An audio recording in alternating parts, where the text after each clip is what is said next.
let's get to the nuts and bolts of what our program is going to be focused tonight. Obviously, we're talking about owls and how owls not only survive but thrive here in Western Pennsylvania and across North America during the winter here, right? I get questions very common, sometimes even with my own family, about how birds survive winter, right? And you'd be shocked at how many questions through the phone I get about, I feel really bad for those birds. It's cold out, and I don't, I wouldn't want to be out there in this weather. And I always say, well, humans, obviously, our ancestors evolved in tropical climates, and we still don't really have the adaptations in fur or hair to keep us warm, right? We use our brains, so we create clothing and structures and stuff like that we're able to survive colder temperatures. Obviously, birds and especially owls can't do that, right? But they have evolved a number of critical adaptations, both physical as well as behavioral adaptations that help them survive and thrive our winters, right? Now, yes, our winters aren't what they used to be. And in some ways, believe it or not, that is probably good for some of these owls. And we'll talk about that in a little bit, right? They may be beneficiaries of that. So, we'll talk about some of those particular topics. We want to start first with our evolution and classification. Again, how did they get to look like that? What are they classified as sort of this larger grouping of birds, right? And then lastly, here we'll talk and end this presentation about owl biodiversity in Pennsylvania, right? Because we have a number of owls that you can find probably pretty much across Eastern North America. But from time to time, we do get some really interesting species that aren't super common. Some are becoming more common over time, some are becoming less common over time. We'll talk about those reasons why. Believe it or not, winter temperatures has nothing to do why they're decreasing or increasing. All right. So let's talk about the evolution and classification of owls, right? So really, owls are found within this larger family of birds that we call, and we use these two terms interchangeably, right? So owls are what we call raptors, right? Which comes from Latin that means to grab with the foot, right? So you may have heard that in some dinosaur species like Velociraptor, the fast lizard that grabs with its foot, or oviraptor, right? But owls are in the same larger classification, right, of other birds of prey, like our diurnal or daytime hunters, like various eagle species and hawks and falcons and osprey, right? Though interestingly enough, the owls, which are mostly, you'll see my asterisk there when I say mostly, are mostly nocturnal birds of prey. Owls and these other diurnal raptors that we have there below, while they both use their feet and talons to grab and hold their prey to dispatch them, right, and have similar types of evolutionary structures that allow them to be very efficient hunters, they are not closely related, right? These two bird species hunt similarly, but this is what we call in biology convergent evolution, right? There's a similar problem, and that is catching prey. So natural selection has worked on both of these sort of nocturnal birds of prey, owls, right, or our diurnal birds of prey. Natural selection has worked on them that has converged some similar type structures that each have, from their eyes to their feet to their beaks and some other things here, which we'll talk about as well, right? So there's that sort of problem that evolution always has there, and that is really, in a lot of ways, finding food and how to efficiently find enough food, not only so the individual survives, certainly, but you can also raise a brood of young and then pass those genes on to the next generation, right? So when you're looking at those two raptors or birds of prey that you see there at the top, right? Though they are not closely related, they do have some very, very similar features that they've evolved so they can hunt things like mice, like that, or other birds, right? Or other small mammals. So convergent evolution has worked on them, and we're going to talk about. So what do our diurnal raptors and then our nocturnal raptors, like our owls, have in common, right?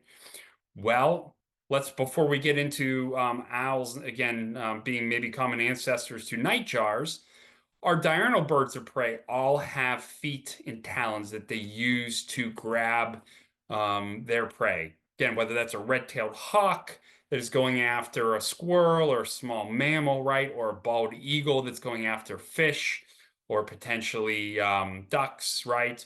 Or let's talk about some of our accipiters, our sharp-shinned hawks, our Cooper's hawks. Unfortunately, far less today are northern goshawks, right? They are ambush hunters of birds, right?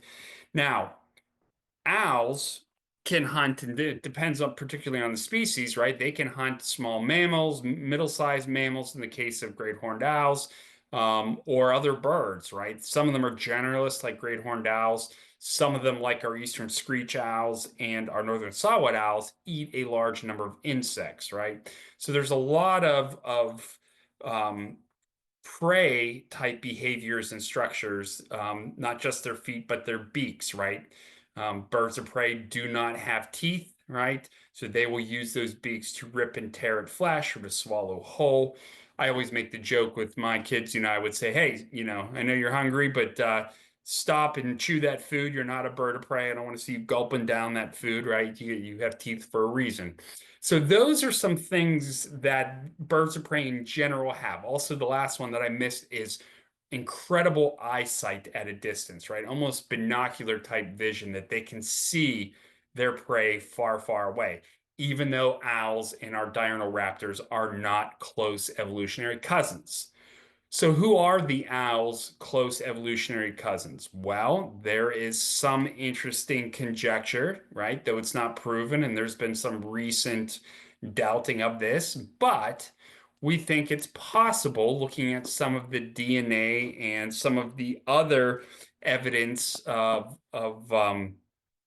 fossils of owls and nightjars. Nightjars are birds that are aerial hunters of flying insects. So think of your common nighthawks that we have around here, or whippoorwills, or Chuck-will's widow, right? Or there's a whole host of ones that are out. They have very big mouths that they use to grab flying insects, right?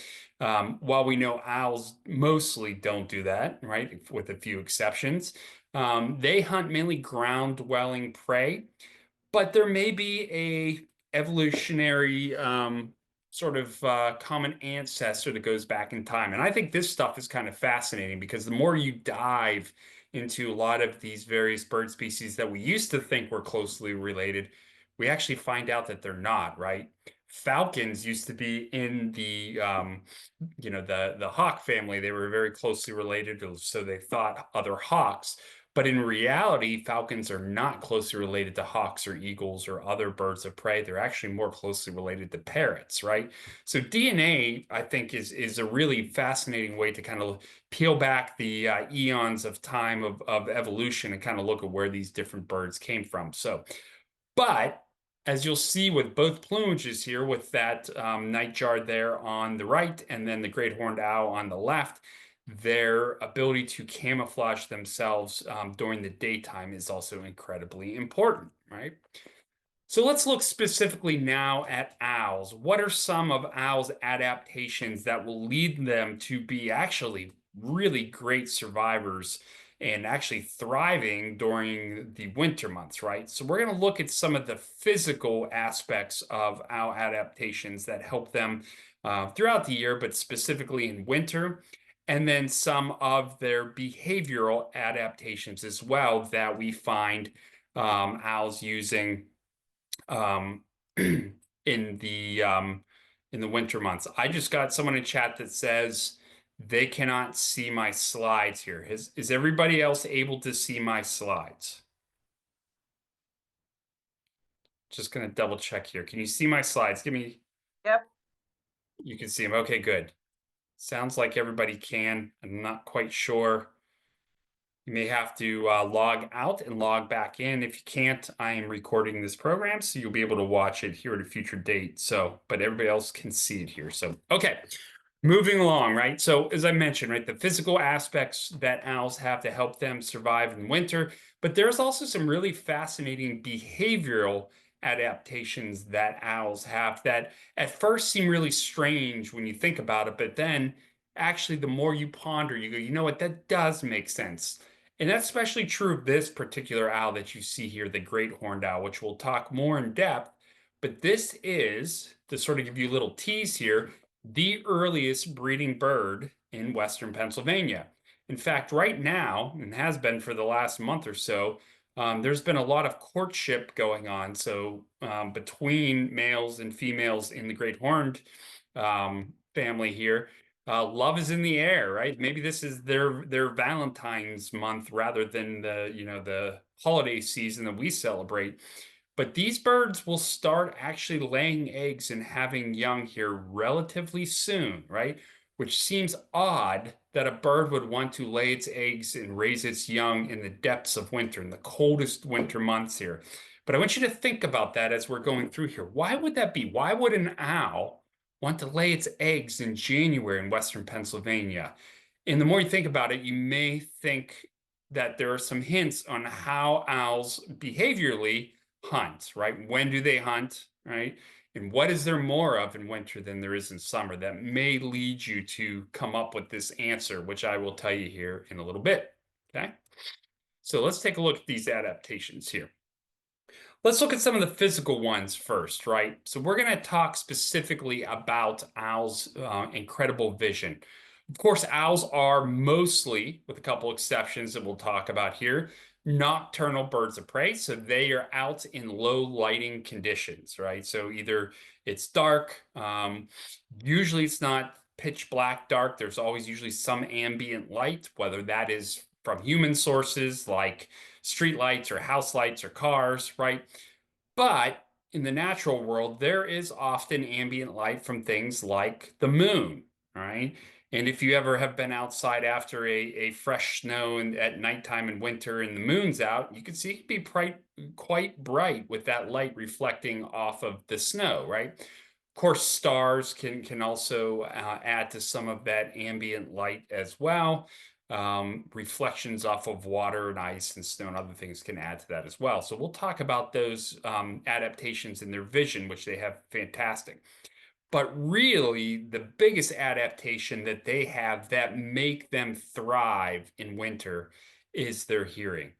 These birds are designed through natural selection to be able to be just exceptional hunters just using their ears alone, right? You can see that barn owl, B-A-R-N, barn owl there and below in the picture there. They are incredible hunters by just using their ears alone. They've done a number of studies and research on barn owls where they've put them in complete darkness with no ambient light whatsoever. They've added leaves and other types of crunchy material on the floor and put mice in there. And almost 10 times out of 10, it wasn't 10 out of 10, but almost 10 times out of 10, those barn owls could locate and grab with their feet and eat those mice just based on their hearing alone, which we'll really go in depth here in a little bit. They also have some really fascinating physical adaptations on their feathers that allow them to be silent and stealthy hunters at night because you think, right, when you're hunting at nighttime, the prey that you're going after is also going to be able to hear incredibly well. So owls are very slow flyers, but they're also silent flyers. And we'll look at some of those feather adaptations here. Their feet, too, are also very, very unique in a lot of ways, right? They have incredible grip strength, which we'll talk about here, that they use to grab and hold on to that prey. You may have heard that owls can turn their head all the way around 360 degrees. That's not true, right? I mean, this is not The Exorcist. If you've ever seen that movie, their heads are not spinning around and around and around. If you ever see that with an owl, call your local priest or someone that's good at exorcisms. But we'll talk about owls have an adaptation based because of their size of their eyes to be able to pivot their heads 270 degrees, which we cannot obviously do, right? And it is definitely a very important adaptation for them to see on the periphery. And then lastly, their digestive system is also an interesting adaptation that is different in a lot of ways from our diurnal raptors, right? Where owls cannot digest bones and fur, where some of our diurnal raptors, like our hawks and eagles, can digest those. So we'll talk about these here in depth, right? So let's first start with vision, right? A lot of people, when they think of owls, right, they know they have very, very big eyes. And it makes sense because, again, they need to have large eyes because they're active in either low light or no light conditions. And so having very, very large eyes in proportion to the size of their skull is one of these responses to these low light conditions. So they have substantially more ability to allow light, whatever low light that's out there, into those eyes so they can process, something moving out there, right? Their eyes are incredibly large in their skull and also shaped in some ways very different than ours, right? So not just owls, but other birds of prey have eyes that in some ways are shaped like more tubular rather than round, right? So if you could see there in that particular picture that I have there on the left that shows the eye there, you can kind of see that.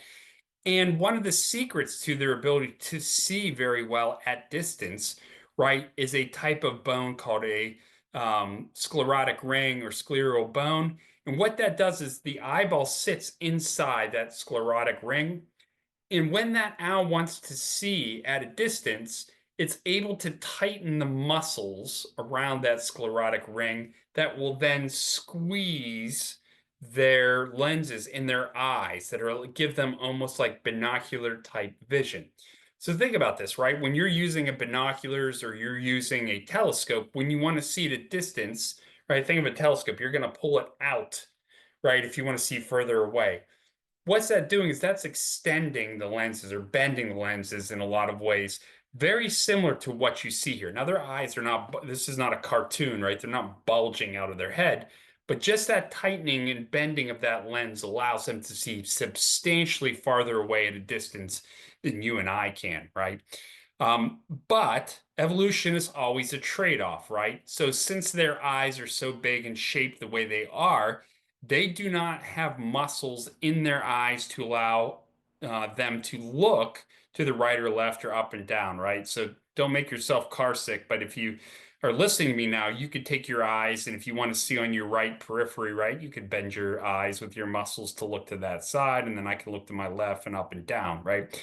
So owls cannot do that. So that's part of the reason they have the ability to twist their head at 270 degrees because they do not have that ability to use muscles to go back and forth.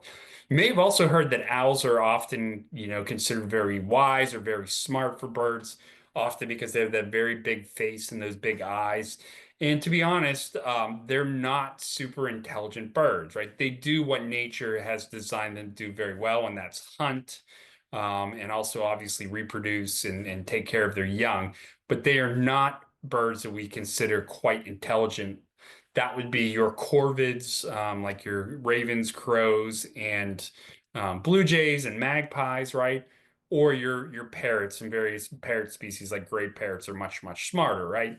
Their eyes are so large that it's really taken a lot of that space that in lots of other species is dedicated to gray matter in their brains, right? Now, this is a arguably their most important adaptation that really helps them survive in winter, and that is their hearing, right? And if you look there at that larger owl that you see there in the background, that is a beautiful great gray owl, sometimes referred to as a gray ghost, right? I was lucky enough to see one now 10 years ago up at Zaxim Bog in northern Minnesota, but just an amazing looking owl. And you can see that facial disc that surrounds their very flattened, almost satellite dish-like face that allows the sound from whatever prey that they're hunting to kind of come back into their ear flaps, right? The reason why you see a bird, also sometimes referred to as a gray ghost, down there, which is clearly not an owl, that is a northern harrier. They used to be referred to long ago as marsh hawks because they like to hunt over marshes.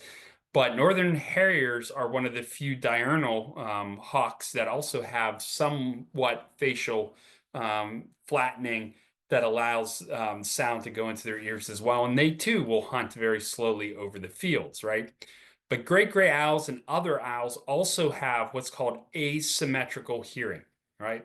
So I want you, while you're listening to me and maybe looking at me here, take your fingers and put them in your ears, right in your little openings by your earlobes.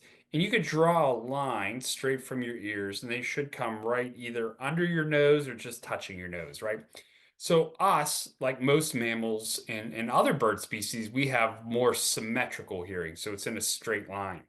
But owls are different. They have this asymmetrical ears on the side of those facial discs, right?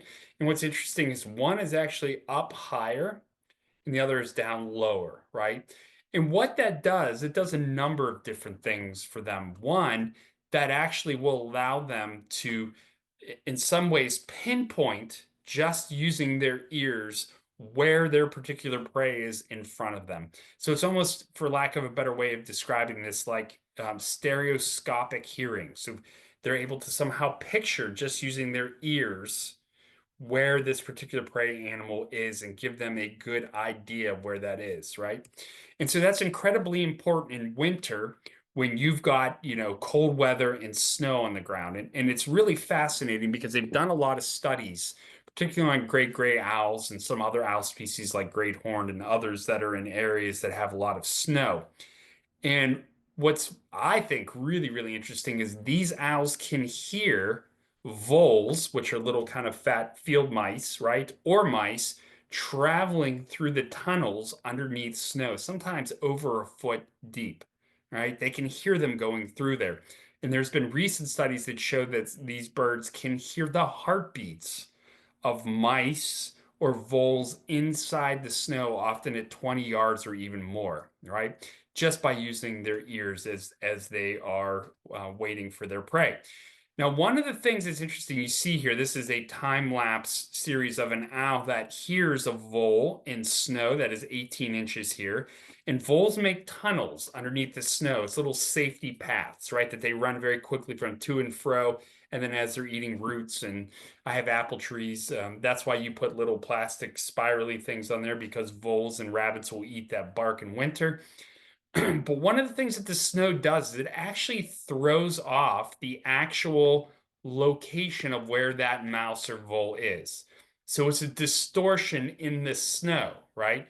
So you will see that these owls, particularly great grays, when they're coming in, they'll come in at an angle where they think the parent mouse or vole is, and then they will kind of rise up and hover for a second before going diving feet first in to grab the mouse or vole. Why you see them pull up and do that hover, right, is so that is getting rid of that distortion of where the mouse or vole actually is underneath the snow. So again, as they're coming in at that angle and they hear it, the actual apparent location that their ears are telling them is not actually where that mouse or vole is, because the snow is a sort of somewhat solid object distorting the sound waves. But as they go up above it, they can actually now pinpoint where that mouse or vole was, which is an amazing survival, adaptation of these owls in deep snow, right? We don't really seem to get deep snow as much anymore, but some places around the lakes and up into the boreal portions of Canada and Minnesota still do. And right, so that is a really important way these birds are able to survive, right? There's also an interesting aspect that owls have that a lot of our other birds, particularly our other raptors, our diurnal raptors, don't have. And that is special adaptations on their feathers, right? Which we're going to look at. Excuse me. You can see that eastern screech owl, that's a gray morph there. Obviously, its feathers allows it to really blend in quite well with bark on trees, because that is a bird that you find in a forested setting. So you'll tend to want to have feathers that allow you to blend in. So other things that maybe want to eat you, right? Like that screech owl that you see there will be preyed upon by other owls, particularly great horned owls, should they find, and they do, screeches, they will eat them like any other prey, right? But they also, all these owls have really unique sort of extensions. They almost look like eyelashes on the leading end of their flight feathers that we're going to look at here that allow them, which you see there, to be super silent and stealthy when they fly. So what you see here is the leading edge of a primary flight feather on a great horned owl. If you ever look at them, right, first off, unlike other birds and birds of prey, their feathers are laid very neatly and tightly packed across their wings, even from their primaries to secondary flight feathers and their um, covert feathers. And that is to reduce drag so that it's not making a lot of sound. What those eyelash type structures that you see coming off that leading edge of that flight feather does is it actually will cause air instead of rushing over the wings to in some way swirl like this, right? So think of it almost like a way of creating a eddy. If you're in water, eddies are like swirling things, right? Well, air is a fluid and acts like a fluid and does similar things here, right? So you may go, why would you want to do that? What that does is that adds a sound dampening sort of device to the feathers that when the owl is going in to take its prey, right, that is going to add to its stealthiness and its sound. So think about this. If you're a mouse or a vole or a rabbit that's out at night, your hearing is going to be definitely tuned to be listening for things that want to hunt and eat you, right? So rather than be fast, right, our diurnal raptors like hawks and falcons, they can be it doesn't matter if they're heard, right? They can be seen, so they can need to get from point A to point B incredibly fast, no matter how loud they are.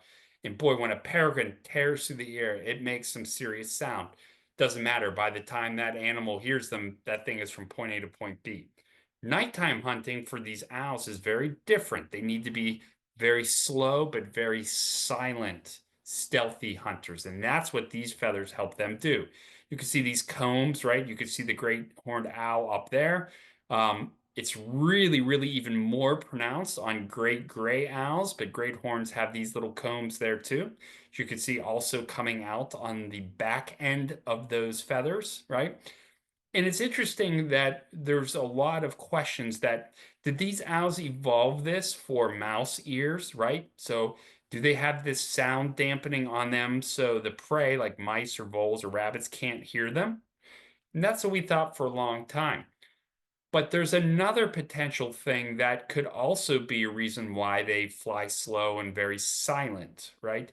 And these sound dampeners also could be so the sound when they're flying and they're pinpointing on their prey is not interfering with their own hearing of where that prey is, right? So this is called the owl ears or mouse ears dilemma. It could be both, right? But if a mouse or a vole is under 18 inches of snow, it's not really going to be hearing that well anyway. So, maybe it's a combination of both, but it's really interesting to think that those structures could actually be on those owls and evolved on those owls. So it doesn't, that sound won't interfere with their own hearing, which I think is pretty neat here, right? So some other owl adaptations that help them in winter, right? So they have, again, like most raptors, they have very sharp talons. You can see their feet on our owls also have feathers and often downy feathers that cover all the way down to their toes, right? So that could be one to keep their feet warmer in winter months, but it could also be in some ways to keep them quiet, as well as potentially if there's something that's trying to bite them, if they don't get a good sort of grab on with their feet, maybe to protect them as well. But it's amazing to think what those talons are able to do, as well as the strength, the grip strength that owls have. And a great horned owl has a grip strength. So think about when you squeeze your fist, that is your grip strength. Most humans on average between 30 and 60 pounds. Even Arnold Schwarzenegger and The Rock and all those guys, their grip strength's probably around 125, right? They lift weights. A great horned owl's is 500 pounds per square inch. So that is an incredible amount of force that they're able to sort of exert on their prey. On top of that, great horned owls have razor-like appendages on the inner parts of some of their talons. So when they grab onto that prey, not only are those talons piercing into them relatively quickly, right? But the strength and the cutting edges quickly dispatch their prey. I will get calls all the time, and sadly sometimes calls about, well, I found my cat outside completely, ripped apart. And the first thing I do when they send me pictures is I look for those puncture wounds and how that cat was dispatched. And almost always it's from a great horned owl. I mean, honestly, cats going outside, they should be indoors. It's safer for them. But if you're putting them outside, there's also going to be other predators that like to eat them as well. So a couple other things, right? We see with some of their behavior, since most of our owls in Western Pennsylvania, with two exceptions, are nocturnal, they're going to spend the shortened days sort of puffed up and kind of hiding and waiting for their nighttime to hunt. So you often see them like this screech here in a little hole in a tree or maybe a crevice, or sometimes with great horned owls or bards, I see them in really thick pines. Sometimes there's pine plantations that were planted a while back, or sometimes in hemlocks, right? Our two exceptions for birds that are sometimes diurnal in Western PA is the short-eared owl. You can sometimes see them hunting more so during the day. I will often sometimes hear barred owls being active during the daytime, but I'm not actually seeing them hunt, right? If you see owls in the middle of winter hunting during the daytime, that's not a short-eared owl. That means that they're pretty hungry and they're kind of down to sort of their last hurrah, trying to desperately get small birds or mammals that are active during the day, right?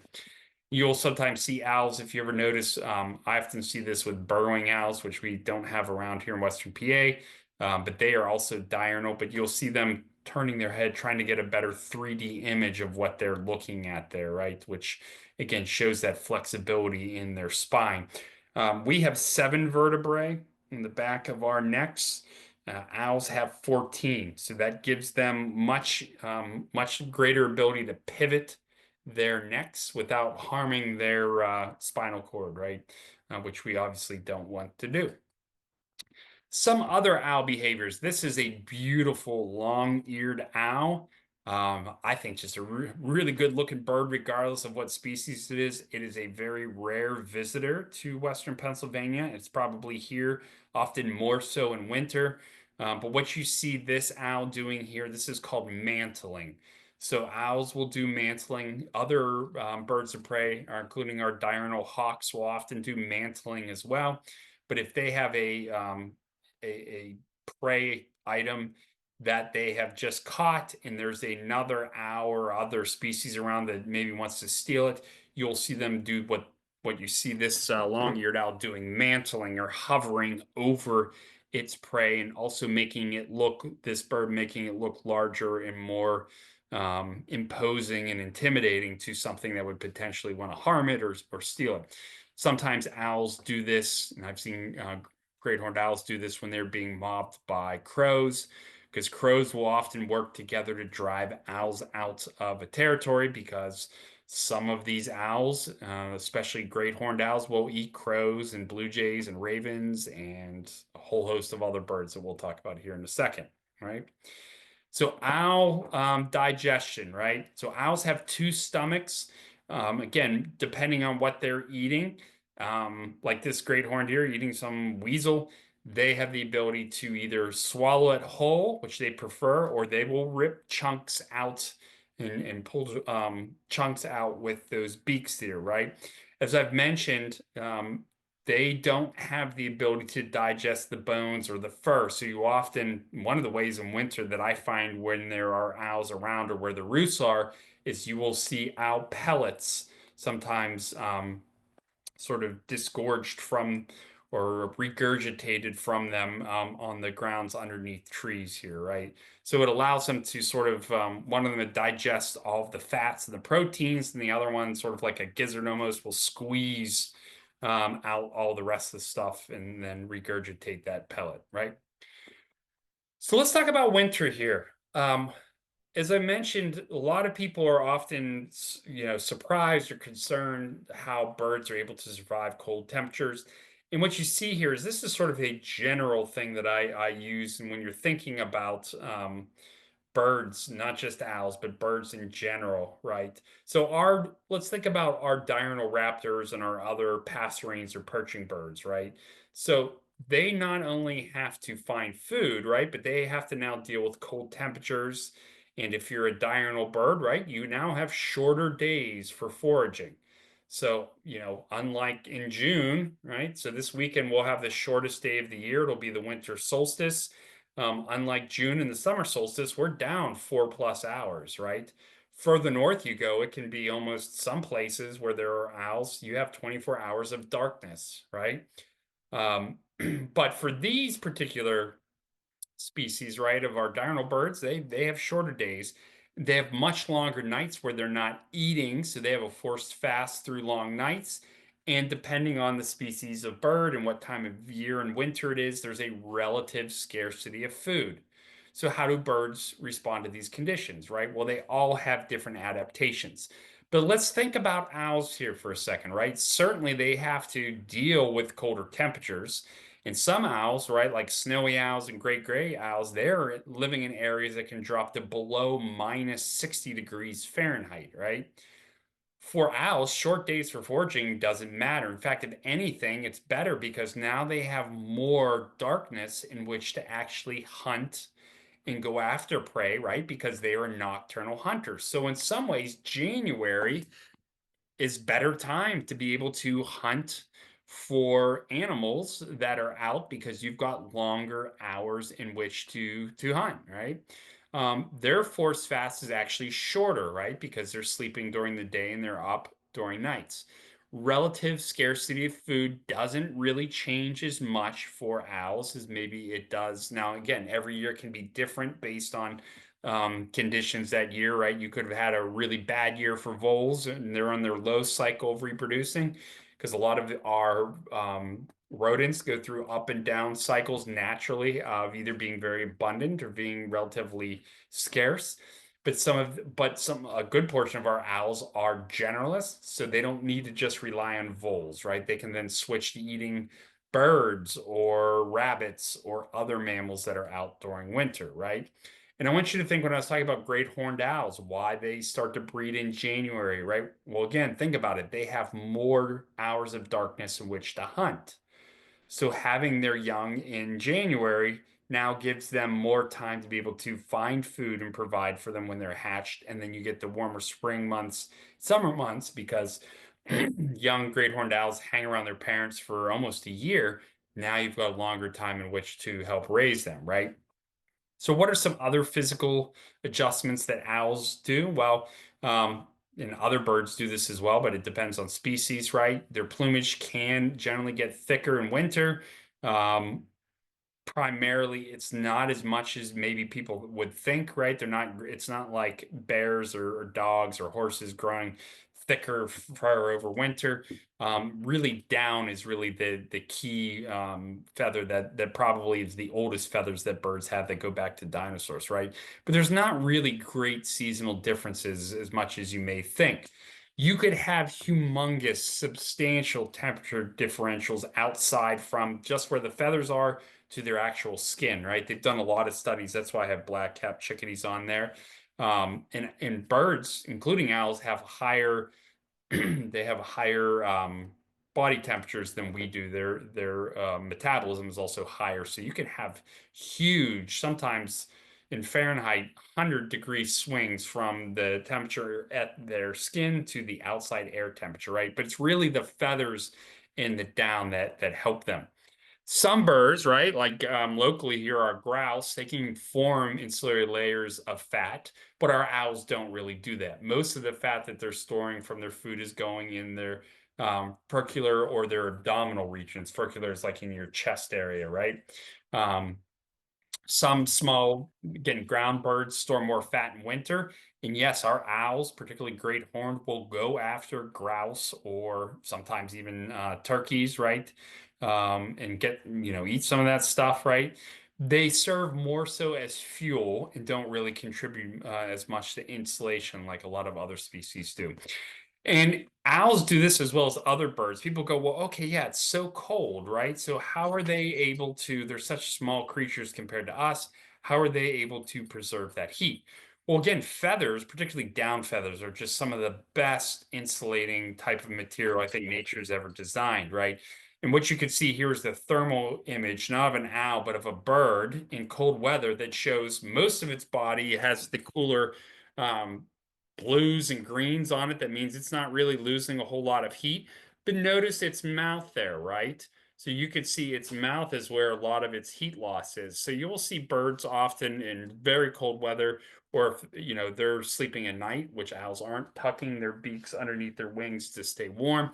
Owls in very cold weather maybe can do that, but they're more active in the coldest time of day, so they're already sort of burning more calories to keep themselves warm.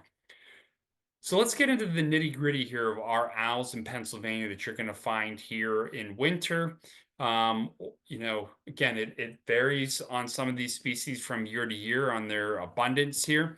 But you see them I have broken out because barn owls, interestingly enough, are in their own family. They are not closely related to all the other owl species that we can find here in Western Pennsylvania, right? So they're their own little family here.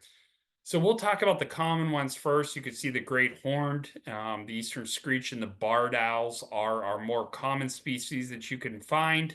And then I don't want to say maybe unusual is not the right word, but just less common. Out of all of these, the northern saw-whet that you see there on the top right is probably more common than we at least used to think. We're catching them more in winter when we're doing some bird banding on northern saw-whets, and some of them do hang around. They're migratory, but they do hang around in winter. But those other three that you see there, snowies, are what's known as eruptive species. And then the other two are the short-eared and the long-eared owls are very site specific. And with the long-eared owls, they're very cryptic birds, right? Let's talk about probably the most common or second most common that you're going to find here in Western Pennsylvania, and that is our great horned owl. And I always say, thank goodness that we don't have to worry about this bird hunting us because their nickname is the tiger of the woods. They are incredibly vicious, proficient, and silent killers that would be terrifying if you had to worry about this bird wanting to hunt and eat you, right? Just imagine every night if you're a little bird, when you're getting ready to go to bed and you're flying into your roost, that you're hoping that there's not eyes silently watching you in the forest to see where you're ready to go to sleep. So when you close your eyes to go to sleep, you become dinner of that bird. And that's the great horned owl, right? It is our largest resident species that we have here. They don't migrate. They're here year round. They're called the great horn because they have those two ear tufts that are known as plumicorns, which act as camouflage and at distance can actually, believe it or not, break up sort of the facial pattern of that bird, right? They often are found in our forests. They're very adaptable, suburban environments. Some of you, probably a lot of you, have this bird either living in your yard or nearby, or it hunts in your yard. And this is probably the most common owl call, one that does the "who's awake, me too." Sounds like that, or the hooting calls that you hear. Now, this is one of their most important winter adaptations, right? They are not specialists, they become generalists, and they have the most diverse diet of all North American raptors, not just owls, but all raptors, right? So, especially in winter, they're going to eat mostly mammals and other birds, right? But in winter, they love eating rabbits. They're probably, after coyotes and possibly foxes, they're probably the biggest um, hunter of rabbits, especially in wintertime, right? But hares, they eat tons of mice, voles, right? In warmer months, they eat American coots and other, but that's not the only bird. They will, I've seen evidence at Beechwood Farms, where in Fox Chapel, where my office is, of them catching and eating crows at night because we found the crow feathers up high. There was at least two individuals that great horned owls had eaten. What's interesting is there's evidence that in colder climates, great horned owls will kill extra prey and then let it hang somewhere, like in a tree or somewhere where weasels can't get to. And once they start to thaw out in the later parts, where a little more leaner parts of winter, they'll go back and actually eat that prey there, right? But very, very diverse. There's evidence of them eating red-tailed hawks in winter. Last year wasn't winter up in Moraine State Park. They came in and ate a couple of osprey young. So they are terrifying predators, silent, but in winter they're very diverse in what they eat. So they have the ability to relatively easy survive. With a lot of these owls that we're talking about here in Western PA, believe it or not, it's not the cold that will ever really cause them any kind of problems. Because again, their feathers and their relative size, especially the larger owls, allow them to handle the cold pretty well. Great horned owls have been I've read various things that they can survive down to minus 45 degrees Fahrenheit, which never happens in Western PA. I think our coldest temperature in records minus 22.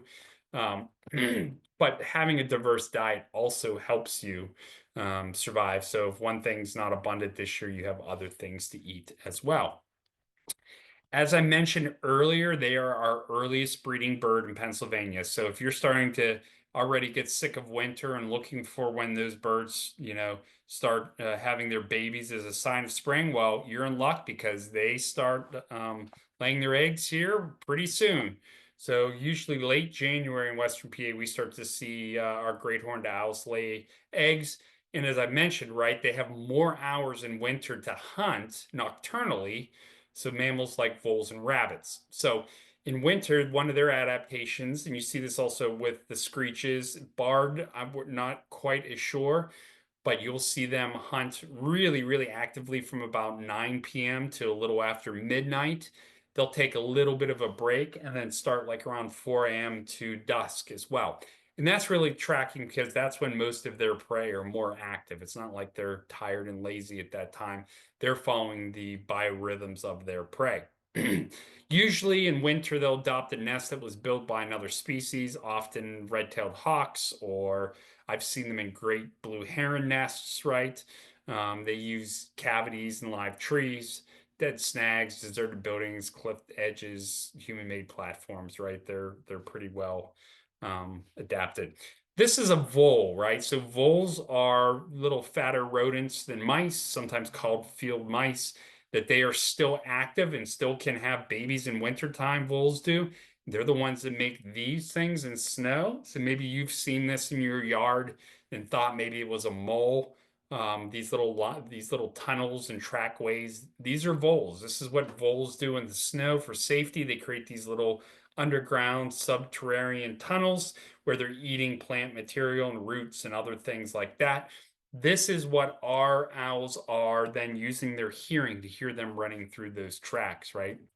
Here's another example of that, of vole tracks through there, right? And so on these edges, and so voles love areas that have, like I said, snow for a period of time, that have grass or higher weeds and stuff like that.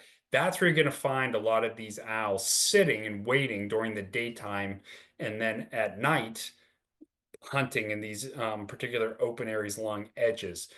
That's why, unfortunately, you tend to see owls like great horned and screeches get hit by cars a substantial amount, particularly in winter when they're hunting along these edges where there's less snow, right? And you can see here is a parent with their two babies there in winter months, right? Looking like two little big fluff balls that you see back there, right? So the next one is slightly smaller than the great horned, not as common as the great horned, or the next one we'll talk about after this. But they are definitely making a big comeback here in Western Pennsylvania. This is your barred owl, and called that because of their barring on their chests, right? So they have very black eyes, and they do not have the plumicorns that you see on your great horned or eastern screech owls. They definitely like much larger forest tracts, especially around water. And you will often, whether it's winter or spring or summer, hear them sometimes calling during the daytime. I think I just heard them a couple weeks ago, actually calling maybe about an hour and a half before sunset. They have, in my personal humble opinion, the best bird call at all. It sounds like they're saying, "Who cooks for you?" who cooks for you all, and then they do this call that sounds like a barking of a dog. I mean, just really, really cool sounding call, right? Definitely focus in warmer months. These birds eat a lot of sort of reptiles and amphibians, and they will also wade into streams and eat crayfish. But certainly they're not doing that in winter, so they become really, really active vole predators, right? As you can see in this picture here. And again, that really flat face helps them direct that sound into their face there as well, right? Um, as I've mentioned here, and I apologize, I was getting over a cold last week, so my voice is still not 100%. Again, I mentioned what some of these things they eat already. They do eat smaller birds often in winter as well, but barred owls tend to raise a relatively smaller brood compared to some of the other owl species that we have around here, starting in February, early March. But also you'll see them in a hollow or snag, right? But love forested areas here. This is our most common owl that you can find here in Western Pennsylvania. This is the Eastern screech owl, and they come in two different colors, which is pretty cool, right? So there's the gray morph that you see, the bigger one there, and then the red morph, right, that you see in the lower left there, but it's still the same exact species. And they both will often, male could be red morph, female gray morph, they'll have young, right? They have the plumicorns and the ear tufts that does, again, aid in that camouflage. They're roughly pigeon-sized, and their call is sort of a whinny. Again, also a very adaptable bird. Anywhere that has larger trees with cavities, whether it's a suburban area or forest, you'll find these birds. And I find them pretty commonly around Western PA. Their highest mortality is in winter because they are often being preyed upon by great horned owls. And I have found owl pellets in the winter from great horned owls that, from what I could tell, look to be screech owl um, feathers and stuff like that. So they probably only live about 3 to 4 years on average in the wild. And they breed much later because they, especially here in Western PA, probably about mid-April, right? But it's sometimes even into May. That's because they eat a much larger amount of insects, right? And though in winter they switch primarily to solely mammals and small birds, have a very elaborate courtship ritual, right? You hear them um, doing this. If you're lucky enough to listen and observe this, right, you can watch males approach the females. They call from different branches until they are close, right? So he's like serenading them. Who knows how many times all of us on this talk tonight have walked past a eastern screech roosting in a cavity, and then we just never even saw it, right? So relatively quickly here, and then I'll open it up for questions here at the end. But this is the northern saw-whet owl. If you've ever seen our license plates here in Pennsylvania that has the owl on there for conservation, it was real big in the 90s. That was a northern saw-whet. Used to think that they were very scarce and not a very common bird, but actually, as we started to look into it, we found they're actually substantially more common than we thought. Roughly robin size, so they are smaller than your screech owls. They also do not possess plumicorns, right? And they like living in sort of these larger forest types with hemlocks and other types of forests that you find more in the northern fringe of Pennsylvania, up into the mountains, right? They are migratory, so we do get them moving through here in fall, but it seems like some of the evidence suggests that they may stick around more commonly in winter than we originally thought. So it's hard to say for sure, but a really cool looking bird that you're able to find if you look hard enough, especially in breeding season up north, right? Arguably, this is the rarest owl that you're going to find, and I think the coolest looking owl in Western Pennsylvania. It's the only owl that we can get here that I've never seen in Western PA, though I've seen it in Ohio before. But it is just a bird that is not in any large numbers and often is, very stealthy, doesn't like humans being near it at all. Some of these other birds, like great horns and screech owls and barred owls, are relatively tolerant to human presence, but long-eareds definitely are not. Definitely very large, prominent plumicorns, even more so than your great horned, and like woodlands near fields, but especially dense conifers. I just saw a picture here. I can't remember where specifically in Pennsylvania it was. In fact, actually, it may have been hidden because they don't want people harassing it. But there was one that was found in someone's yard in Pennsylvania that had a, I don't know, from the 1930s planting of Norway spruces, several acres, and they saw this bird. They thought it was a great horned owl, and they were a novice birder. But then when they started to look, they went, "Ooh, this looks something very, very different." So breeds north of us here, though it may possibly breed in PA. It's hard to say for sure. It's very rare here, though some winters, it hasn't happened recently, right? Colder winters with lots of snow, they will show up in larger numbers. They roost together. So sometimes you'll get maybe, half dozen, 20. There's been reports of sometimes in the range of them roosting in a group of maybe as many as 100, right? Which, boy, man, wouldn't that be special to see? But if you see a long year down Pennsylvania, consider yourself incredibly lucky. Whoops, going a little too fast here. This owl is one that is also probably our rarest resident, though where I live in Butler and a few other places here in Western PA, especially where there's old strip mining, you can find short-eared owls. Volant is another really good spot as well. Their little plumicorns or quote unquote ears, which again are not really their ears. Their ears are on the side of their head, right? Are barely visible. This is a grassland species that nests on the ground, so probably a bird that you wouldn't have found in Western Pennsylvania until the clearing of our forests and then strip mining, right, brought them to extend their range into our area here. They are often diurnal, so one of the few and probably the only one that actually hunts during the day here in our region. Still listed as endangered in Pennsylvania, though they, depending on who you talk to, seem to maybe be doing a little bit better than they were 20, 30 years ago. And definitely more likely to be seen in winter. If you're patient and go up to Volant and some of the areas up in Lawrence County or Crawford County or parts of Butler County or Portersville, you can see these birds, which are really, really cool to watch hunt over fields, right? Now we're getting into this snowy owl, and the snowy owls are not birds that appear regularly here in Western PA. They don't breed here, they don't overwinter here, with one exception. They're known as what we call a eruptive species, and they're irregular. So you won't have them in Western PA at all, or maybe one or two sightings, and all of a sudden, one winter you'll have large numbers of them, relatively speaking, showing up in our area. And that has to do with how successful they were raising young. It has nothing to do with lack of food up in the Arctic where they're from. But it is because during the breeding season, the lemmings, which is a type of rodent up there in the Arctic that they eat, was on the upcycle.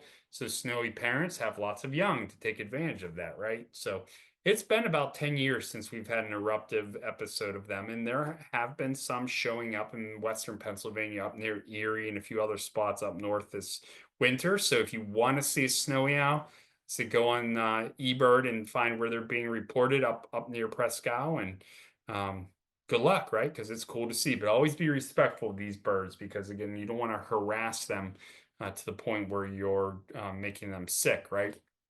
Again, you could see far northern species that will erupt across the parts of Canada and continental US as a result.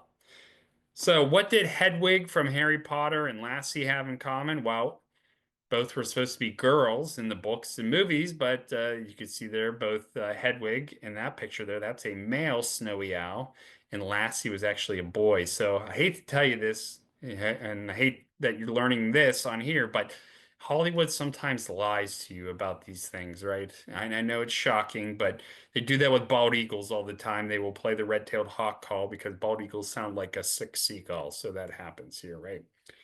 Our last owl that you can find here in Western PA and also in winter, though unfortunately it's very steadily declining here, is the barn owl. And again, it's a bird that is in its own family. Beautiful facial disc that looks almost like a heart, right?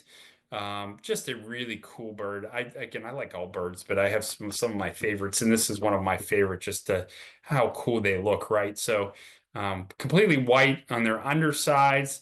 They often adapted once the forests were cleared out here. They adapted to barns, dairy barns, especially. I found a report from Western PA, I think it was from like the 1830s or 40s, of a young girl that had to go out in the middle of the night to milk her cow, and then she heard the barnhouse terrifying scream, which I think Peterson describes it. Roger Tory Peterson describes it as a cat getting its tail stepped on. Yeah, she was quite scared. Very secretive. They don't particularly like people quite so much. And were once common and widespread worldwide, but are declining, and especially in Pennsylvania as we get away from large-scale dairying and get more into row crops or development or forests returning, right? But rodenticides are causing death to all these owls. If you're not familiar with a rodenticide, those are poisons that they give rats and mice that they eat and take back somewhere, die. The owls find them, take them and eat the dead mice or rats, and then that poison spreads to them and kills and harms them as well. So we can't stress this enough. Rodenticides cause a lot of secondary poisoning, so please don't use rodenticides to kill rodents. There are definitely other ways in which to control rodents than using rodenticides. I have apple orchards. I have problems with voles. I would never use a rodenticide. In fact, I've been working on them to actually encourage owls to be the primary predators. And I think I've noticed some improvement here as well here, right? There's nothing more terrifying when you see a grouping of young barn owls, because people are shocked at how long their legs actually are that you can see there, right? But if you've ever seen one in Western Pennsylvania, consider yourself lucky.